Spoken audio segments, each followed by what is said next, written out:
Buenas a todos, yo soy García y esto es La Hora del Café. Sí, vuelve la hora del café, hora que no es una hora, sino más bien unos cuantos minutos, y que hoy sí que es un café.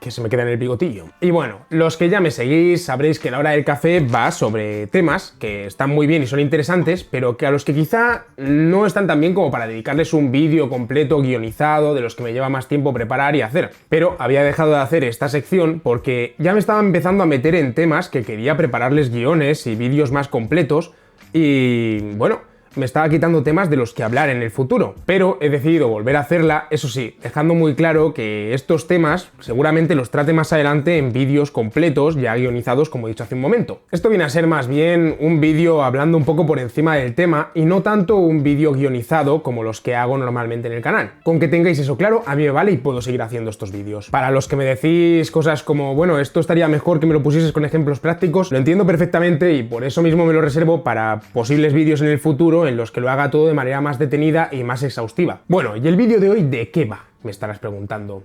Pues va sobre el detalle. Sí, el detalle. Ya sé que te pensarás que es muy sencillo, pero bueno, dime tu definición del detalle. No, venga, dímelo en los comentarios, quiero verlo ahí. Así luego al final del vídeo podrás saber cuánto ha cambiado tu opinión sobre lo que es el detalle mirando el comentario que has puesto al principio del vídeo. Este es uno de esos intentos malos que hago para que comentéis. Comenta. Una definición que podría valernos sería la cantidad de información que hay en una imagen. Eso podría ser una definición para el detalle, aunque hay 50.000 definiciones más. Pero bueno, lo que quiero dejar claro es que cada vez que diga información durante este vídeo, me voy a estar refiriendo también al detalle. Ese es un punto muy importante, así que tenedlo en cuenta. Y ahora podríamos dividir el detalle en detalle de dos tipos distintos. Detalle útil y detalle, por decirlo de alguna manera, inútil. No es que ese detalle no sirva para nada, pero lo llamaremos inútil por lo que voy a decir a continuación. El detalle o información útil serían los detalles que aportan información necesaria a la trama o a la historia de nuestra imagen. Digamos, por ejemplo, que la mano de tu personaje tenga un cuchillo porque está a punto de asesinar a alguien. Pues si le quitas ese cuchillo, es un detalle importante. Sin embargo, por ejemplo, todas las texturas que hay en ese cuchillo, pues es lo que yo llamo información inútil o... No es inútil, simplemente es menos útil realmente. Pero le voy a seguir llamando información inútil o detalle inútil durante todo el vídeo porque es un nombre con el que es más fácil quedarse ahora mismo. Pero por ejemplo, si ese cuchillo estuviese manchado con sangre, pues eso sería otro detalle útil, aunque fuese un detalle más pequeño, porque significa que esa persona ya ha matado a alguien o ya le ha hecho daño a alguien. ¿Entendéis un poco el concepto de detalle útil y detalle inútil? Pero bueno, todo ese detalle inútil, como digo, realmente no es que sea inútil, es más bien que es menos útil, porque realmente está añadiendo cosas a un nivel estético y a nivel, pues, visual para la imagen. Por ejemplo, seguramente ese cuchillo, si lo dejases completamente plano y sin texturas, pues fuese un cuchillo bastante aburrido, o si no le pusieses ornamentos y cositas así. Todo eso son detalles inútiles, pero, sin embargo, están aportando mucho a nivel visual a la imagen. Pero hay puntos en los que todo este detalle inútil se empieza a confundir con lo que es el ruido, ¿vale? O sea, el ruido es una especie de detalle inútil.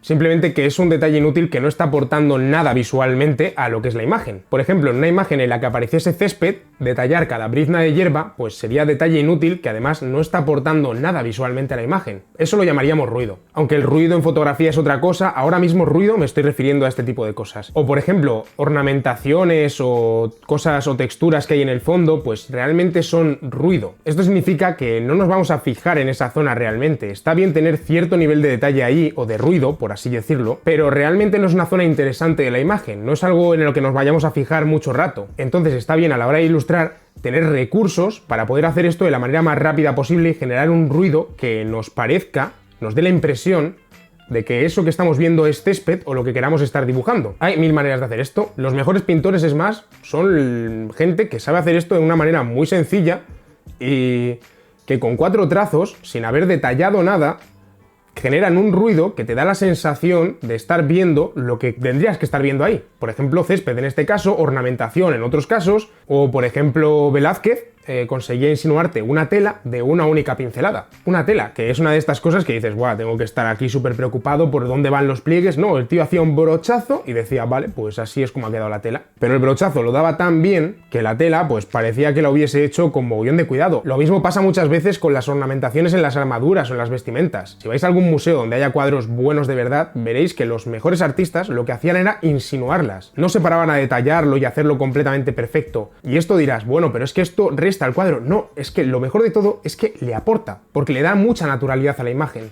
Mirad, por ejemplo, por aquí tengo unos cuadritos que tengo por aquí en casa que son nada, unos cuadritos que hice hace bastante tiempo, eran bocetos simplemente para hacer paisajillos y demás, pero fijaos en cómo doy el detalle.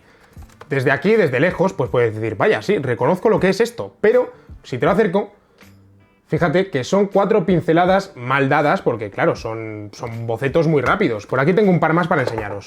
Fijaos en este gordinflón de aquí, como parece que está muy detallado, pero si te lo acerco, fíjate que son manchas mal dadas, o sea, realmente no tiene tanto detalle como puede parecer, pero desde lejos funciona.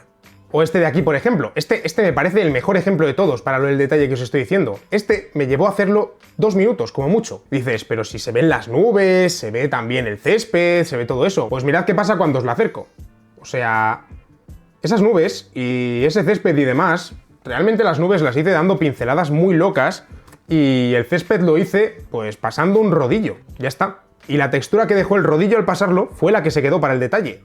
Y luego incluso raspo a veces con el mango del pincel para quitar y para dejar texturas y demás que insinúan, pues eso, césped o lo que sea. Y ya el último que os enseño y os dejo de dar la chapa con pinturas y dibujos que he hecho. Fijaos, en este de aquí es más cartoon, es bastante más simple, pero este, por ejemplo, está completamente detallado. Pero lo que pasa es que lo mantengo todo en el mismo detalle, porque si hubiese detallado más una zona que otra, se vería falto de detalle.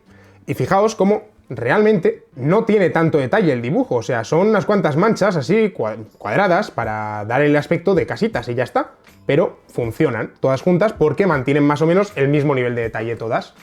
¿Cómo os quedáis? Lo importante no es que esté muy detallado, sino que todo sea compacto, que funcione, que no haya una zona excesivamente detallada y luego otra completamente desdibujada. Eso no funciona. Lo que funciona es tener un nivel de detalle más o menos homogéneo y de repente ciertas zonas más desdibujadas, pero ligeramente, y otras zonas más detalladas. Voy a volver a dejarlos donde estaban. Los mejores artistas yo diría que son los que saben cómo manipular el detalle y dónde poner mucho y dónde quitarlo.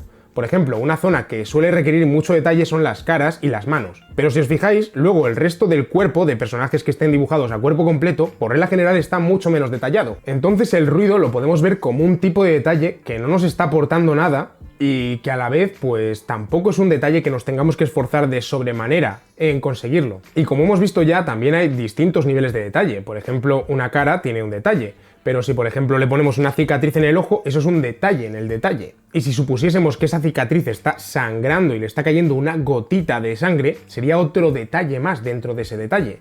Si luego ya ponemos que en esa gotita de sangre hay un reflejo en el que se ve el asesino, sería más detalle en el detalle del detalle. Pero, sin embargo, con todo esto nos enfrentamos a la cruda realidad del tamaño real al que vemos el dibujo. Por esto es muy importante tener siempre en mente a qué tamaño se va a ver el dibujo que estás haciendo. Porque en digital tenemos el zoom y eso es un grandísimo problema porque podemos ponernos a dar detalles en los detalles de los detalles de los detalles. Y al final acabamos jugando muy poco con el ruido, que es lo que más naturalidad le va a aportar al dibujo. Sin embargo, en tradicional esto es mucho más difícil de hacer porque tenemos la limitación del zoom, una limitación física directamente. Por lo tanto, es muy difícil pasarnos de detalle en el tradicional. Mismamente, cuando yo estoy preparando un diseño para un tatuaje, siempre tengo que tener muy en mente a qué tamaño va a ir ese diseño, porque claro, si yo me pongo a diseñarlo en digital, pues es muy probable que me ponga a dar detalles y cositas que luego cuando lo ponga en el tamaño real no funcionen o no se vean y me las tenga que cargar. Mismamente, cuando hago un tatuaje tipo trama, la trama que hago en el diseño original simplemente la tengo un poco como referencia y la adapto al tamaño real del tatuaje, por ejemplo. O sea, me la voy inventando a medida que hago el tatuaje, como cuando dibujo, vaya. Esto es una cosa que cuando preparo los diseños en tradicional no me pasa hasta ese punto, porque tengo la limitación de que estoy dibujando en un tamaño real. Esto en digital no pasa. Es una cosa que tenemos que tener muy en cuenta. Y es que el tradicional te ayuda a gestionarte muy bien el nivel de detalle que estás dando en cada ocasión, simplemente pues porque te pone limitantes. Pero en digital tenemos que tener muy en mente este asunto para que luego cuando cojas tu ilustración y la imprimas en un DIN A4, que es el tamaño que quizá tenías en mente para imprimir, digas, vaya, es que no se ve la cara de este personaje que he dibujado en el fondo.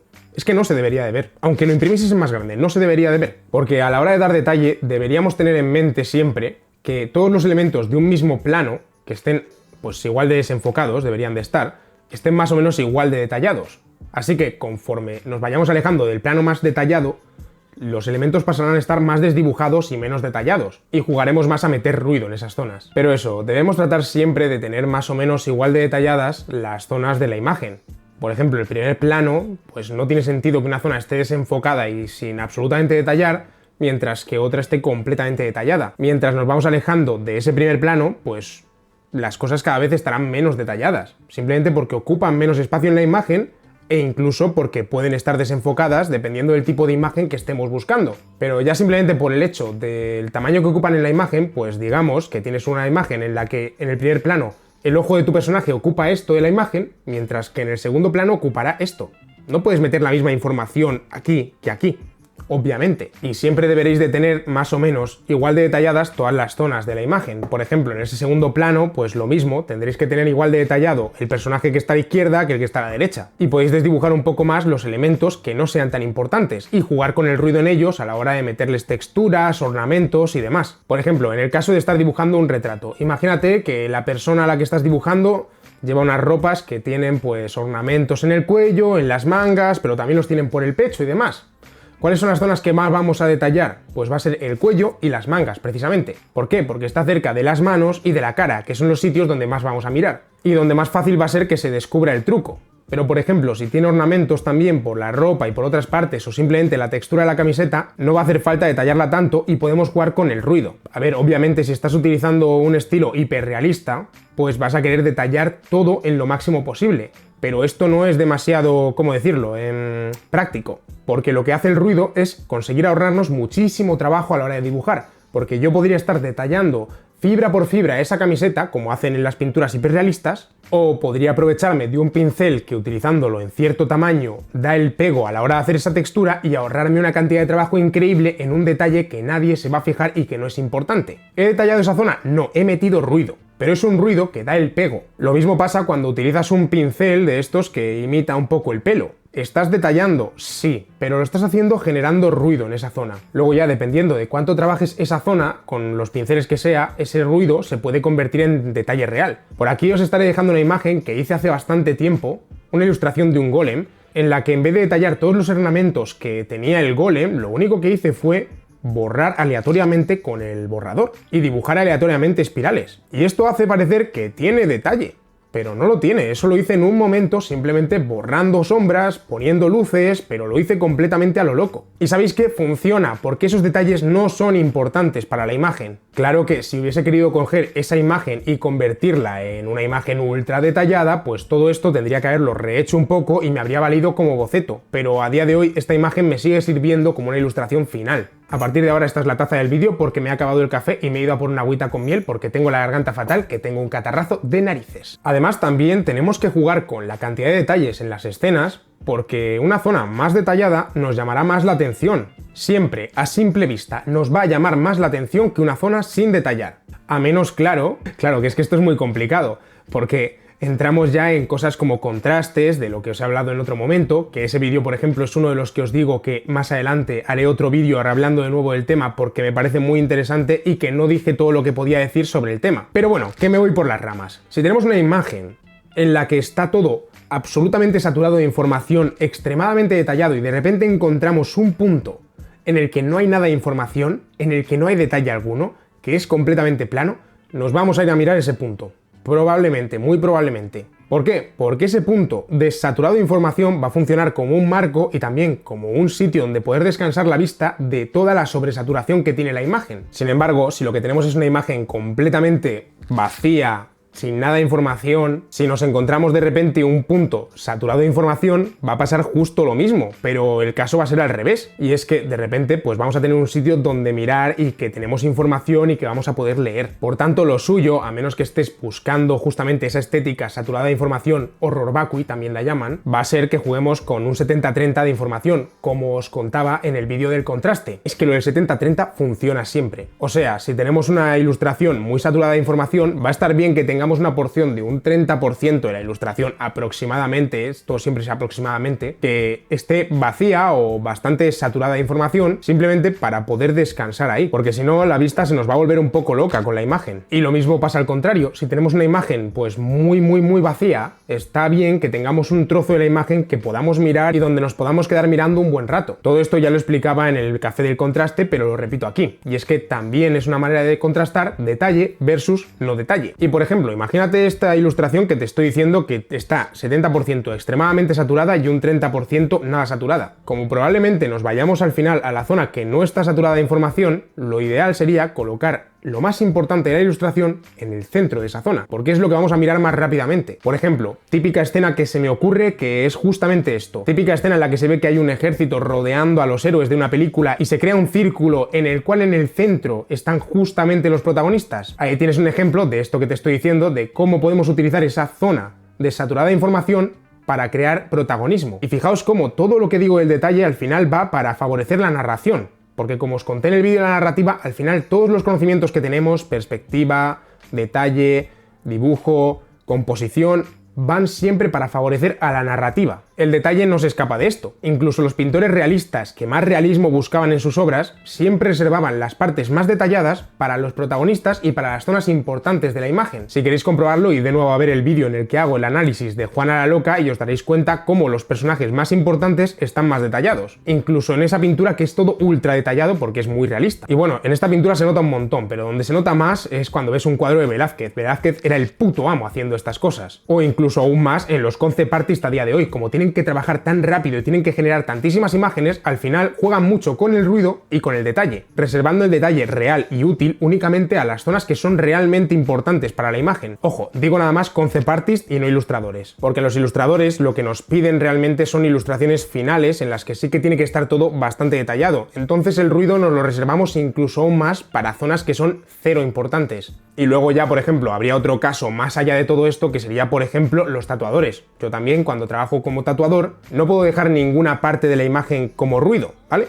Tiene que ir todo detallado, porque al final es una cosa que va a ir tatuado en el cuerpo de alguien y que mires donde mires tiene que estar bien hecho y tiene que estar todo terminadito y cerradito. Aún así, lo que hago en esos casos es reservarme la mayor cantidad de detalle para las zonas importantes de la imagen siempre. Por ejemplo, hace poco hice un tatuaje de... bueno, hace ya un tiempo, pero bueno, un tatuaje de una especie de casa del árbol que tenía unas piernas de felino, ¿vale? Ahí reservé todo el detalle posible para la casa, para la textura del árbol, que eso sí que lo detallé yo a propósito, pero luego había un mini detalle que eran unas copas de los árboles que caían por los laterales. Todo eso pues podría haber dibujado hoja por hoja, pero es que queda peor. Como lo resolví fue simplemente con la Magnum, lo que hice fue hacer una especie de degradadito hacia afuera, como si fuesen hojas de árbol que están cayendo. Pero eso no está detallado, simplemente es un degradado que cae hacia abajo. Y sin embargo queda mejor aún. Así es como utilizas el ruido para generar detalle. A veces es que incluso, como en este caso, el ruido queda más detallado de lo que podría haber detallado yo haciendo hojita por hojita esas copas de los árboles. Así que tenemos que utilizar estas cosas en nuestro beneficio y saber cuándo va a funcionar mejor utilizar un pincel que nos da el pego con algo